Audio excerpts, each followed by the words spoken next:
अस्सलाम वालेकुम। आज जो हम लोग टॉपिक डिस्कस करेंगे वो है इक्विलिब्रियम और उसकी कंडीशंस के बारे में। इक्विलिब्रियम क्या चीज़ होती है? कोई भी चीज़ या बॉडी उस वक़्त इक्विलिब्रियम में होता है अगर हम दूसरे लफ्ज़ों में कहें कि ये बैलेंस्ड है, तो उस वक़्त ये जो है हमारी कंडीशन इक्विलिब्रियम की हो रही होती है। तो हम लोग ये जानते हैं कि जब भी किसी बॉडी पे कोई भी फ़ोर्स एक्ट कर रही होती है तो वो उस वक़्त मूव करता है। लेकिन अगर हमारे पास sum of all the forces जो उस पे एक्ट कर रही हों वो इक्वल हों तो वो मूव नहीं करता। Such state is called the equilibrium. तो इक्विलिब्रियम को किस तरह से उसने डिफ़ाइन किया है?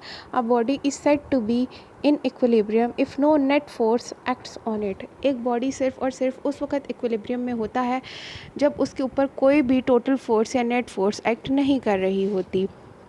इसकी जो एग्ज़ाम्पल है वो है यहाँ पर यहाँ पे इसकी एग्ज़ाम्पल गिवन है। हम लोग इसके एग्ज़ाम्पल को यहाँ से समझ लेते हैं। ये हमारे पास एक लॉग ऑफ वुड है जिसे लटकाया गया है दो स्ट्रिंग्स की हेल्प से दीवार के साथ, और इसका वेट जो है दैट इज़ एक्टिंग डाउनवर्ड। अब इस लॉग पे इस वक्त तीन फोर्सेस एक्ट कर रही हैं। एक फ़ोर्स ये, एक फ़ोर्स ये, और एक वेट है जो हमेशा नीचे की तरफ एक्ट करता है। और ये जो वेट है ये इन दो फोर्सेस जो हैं इनके सम के इक्वल होगा। तो यहाँ पर इस वक्त ये जो लॉग है ये इक्विलिब्रियम में है क्योंकि F1 F2 जो है इनका सम जो है वो वेट के इक्वल है। तो ये हमारा इस वक्त इक्विलिब्रियम में है। इसी तरह से ये नीचे जो पेंटिंग आपको दिखाई गई है, ये पेंटिंग भी दीवार के साथ लटकी हुई है। इस पेंटिंग में भी दो तरह की फोर्सेस, एक ये टेंशन की फ़ोर्स और एक ये टेंशन की फ़ोर्स, और एक इसकी ये फ़ोर्स है जो वेट के नीचे एक्ट कर रही है। तो यहाँ पे इस वक्त इन तीनों फोर्सेस का सम जो है वो मिला के इक्वल टू ज़ीरो होगा। तो ये पेंटिंग जो है वो इक्विलिब्रियम में होगी। यहाँ पर अब एक बात नेक्स्ट कंडीशन ऑफ इक्विलिब्रियम्स की जाती है। दो तरह की कंडीशन होती हैं उस वक्त बॉडी इक्विलिब्रियम में होता है, और बॉडी को इक्विलिब्रियम में होने के लिए इन दोनों कंडीशंस को सेटिस्फाई करना बहुत ज़्यादा ज़रूरी होता है। पहली कंडीशन ऑफ इक्विलिब्रियम जो है उसमें उसने ये डिस्कस किया हुआ है, सबसे ऊपर इसकी डेफिनेशन ही लिखी हुई है। अ बॉडी इज़ सेट, ये वाली डेफिनेशन है इसकी, दिस इज़ अ बॉडी वाली, ठीक है। ये इसकी डेफिनेशन है। देखिए उसने लिखा हुआ है a body is set to satisfy the first condition of equilibrium.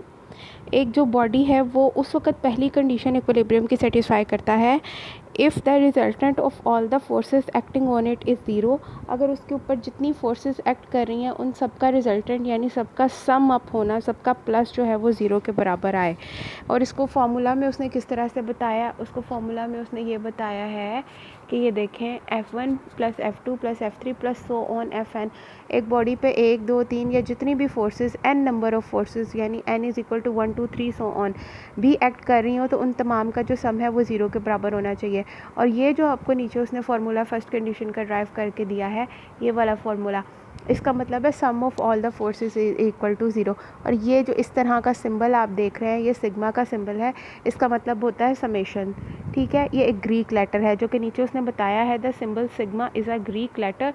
ये जो सिंबल होता है सिग्मा, इस तरह से इसको लिखेंगे, ये एक ग्रीक का लफ्ज़ है, यूँ फिर यूँ ऐसे एंड ऐसे, ये ग्रीक का एक लफ्ज़ है, ठीक है। यूज्ड इसे किस लिए इस्तेमाल किया जाता है? फॉर समेशन के लिए। ओके नेक्स्ट जो है थोड़ा सा इसको मज़ीद एलेबोरेट किया हुआ है इस वाले पैराग्राफ में। इस वाले पैराग्राफ में पढ़ते हैं हम, उसने क्या लिखा हुआ है। उसने लिखा the first condition for the equilibrium can also be stated in terms of X and Y components of the forces. अब हमें ये पता है कि फ़ोर्स का एक एक्स कंपोनेंट भी होता है और वाई कंपोनेंट भी होता है। For example if this is a force तो इसका ये एक्स कंपोनेंट भी होगा और इसका वाई कंपोनेंट भी होगा। तो इसके अकॉर्डिंग जो है वो कंडीशन किस तरह से होती है।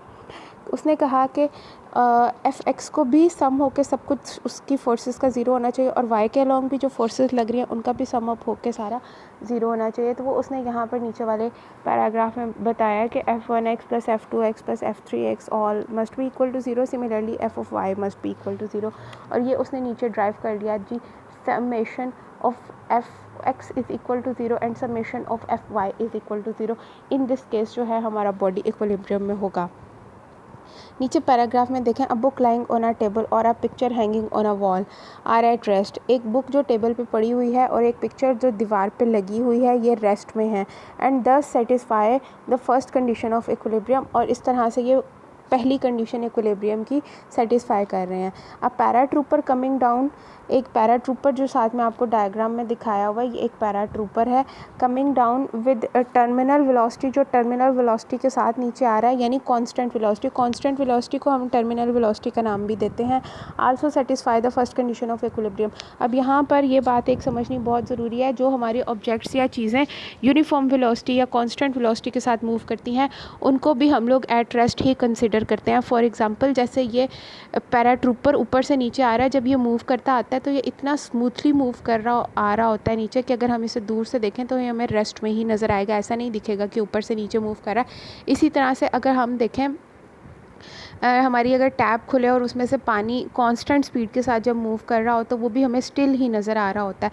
इसलिए हम लोग इस कांस्टेंट वेलोसिटी या कांस्टेंट स्पीड के साथ मूव करती हुई चीज़ों को टर्मिनल वेलोसिटी का भी नाम देते हैं। टर्मिनल वेलोसिटी का नाम जो है बेसिकली वो इसने रेन ड्रॉपलेट से निकाला, कि जो रेन का ड्रॉपलेट या फॉग का ड्रॉपलेट है वो ऊपर से नीचे आता है तो इस शेप में आता है, इस शेप में आ रहा होता है यहाँ से जब वो निकलता है, तो ये चीज़ उसकी टर्मिनल वेलोसिटी कंसिडर की जाती है। तो इस वजह से जितनी भी चीज़ें तमाम जो यूनिफॉर्मली मूव कर रही होती हैं उनको हम लोग टर्मिनल वेलोसिटी के साथ एक्सप्लेन कर देते हैं। टर्मिनल वेलोसिटी का मतलब होता है कांस्टेंट वेलोसिटी। ठीक है, तो ये थी हमारी फर्स्ट कंडीशन ऑफ इक्विलिब्रियम के sum of all the forces acting on a body must be equal to 0। अब इसकी जो एग्जांपल है यहाँ पे, इस एग्जांपल को हम समझ लेते हैं। इस एग्ज़ाम्पल को इससे रिलेटेड है। उसने कहा कि एक हमारा वेट है जो 10 न्यूटन का है, उसको हमने लटकाया हुआ है एक रस्सी के साथ। वेट जो है वो 10 न्यूटन नीचे की तरफ एक्ट कर रहा है और ऊपर की तरफ टेंशन प्रोड्यूस हो रही है। ये एक एग्जांपल है जो यहाँ पे उसने कहा है सॉल्व करें। एग्जांपल की स्टेटमेंट है, a block of weight 10 newton is hanging through a cord. एक रस्सी के साथ, कॉर्ड रस्सी होती है, उसके साथ 10 न्यूटन के वेट को लटकाया हुआ है जैसा कि फिगर में दिखाया। फाइंड द टेंशन, हमने क्या फाइंड करनी है कि स्ट्रेच कितना प्रोड्यूस हुआ है रस्सी के अकॉर्डिंग, यानी हमने टेंशन को फाइंड कर लेना। गिवन डाटा में हमें है जी weight of the block given, और जो टेंशन है वो हमने फाइंड करनी है। हमें फर्स्ट कंडीशन ऑफ इक्विलिब्रियम के अकॉर्डिंग ये पता है कि सम ऑफ ऑल द फोर्सेस जो है वो हमारे पास 0 होना चाहिए। अब इस वक्त इस ब्लॉक पे दो तरह की फोर्सेस एक्ट कर रही हैं, एक वेट की फोर्स है और दूसरी टेंशन की फोर्स है, और दोनों जो फोर्सेस हैं वो एक दूसरे के ओपोजिट हैं, जो कि वाई डायरेक्शन में काम कर रही हैं। वाई डायरेक्शन में दो फोर्सेस हैं, एक टेंशन की है और दूसरी वेट की है।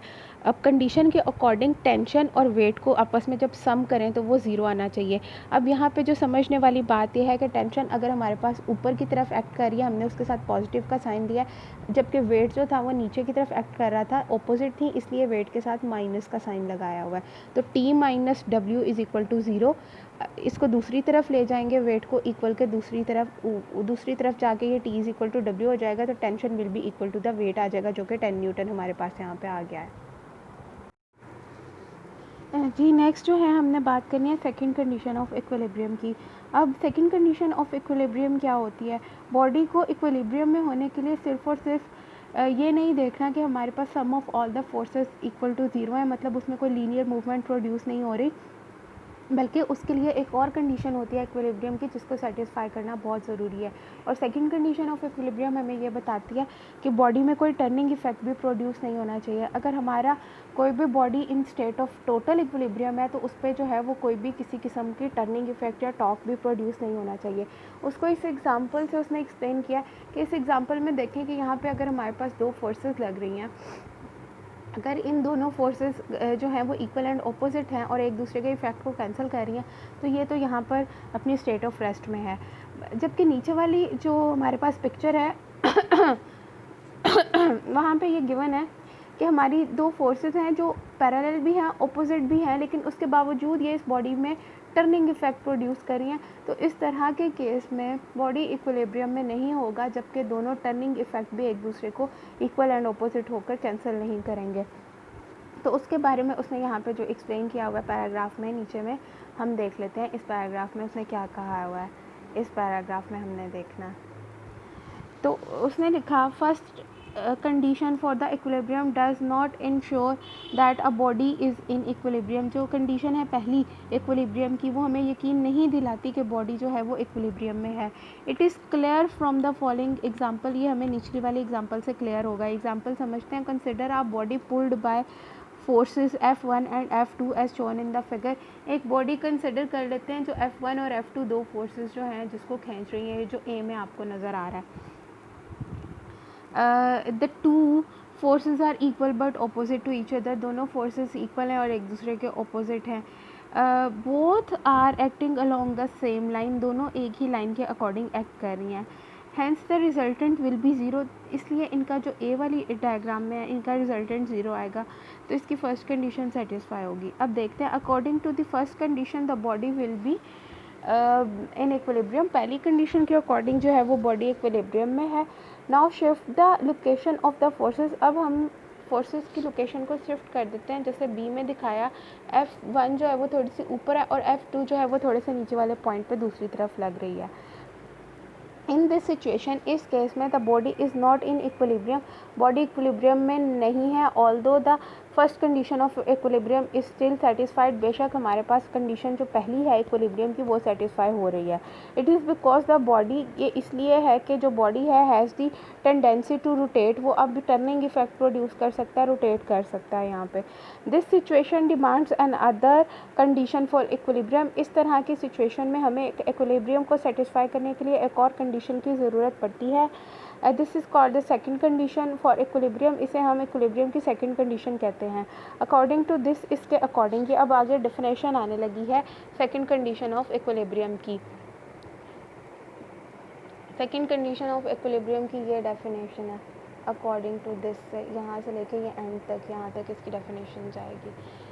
अकॉर्डिंग टू दिस, इसके अकॉर्डिंग क्या होगा. Body satisfy second condition for equilibrium when the resultant torques acting on it is zero. जब इसके ऊपर, बॉडी के ऊपर एक्ट करने वाले तमाम टॉर्क जो होंगे वो ज़ीरो होंगे तो बॉडी जो है वो हमारी सेकंड कंडीशन ऑफ इक्विलिब्रियम को सेटिस्फाई कर देगी. नीचे हम लोग देख सकते हैं summation of all torque is equal to zero. यह थी सेकंड कंडीशन ऑफ इक्विलिब्रियम. ये आपने सारा जितना मैंने बताया आपने सारा ही याद करना है. इक्विलिब्रियम की सिर्फ डेफिनेशन करनी है. फर्स्ट और सेकंड कंडीशन को सारा करना है विद डायग्राम्स.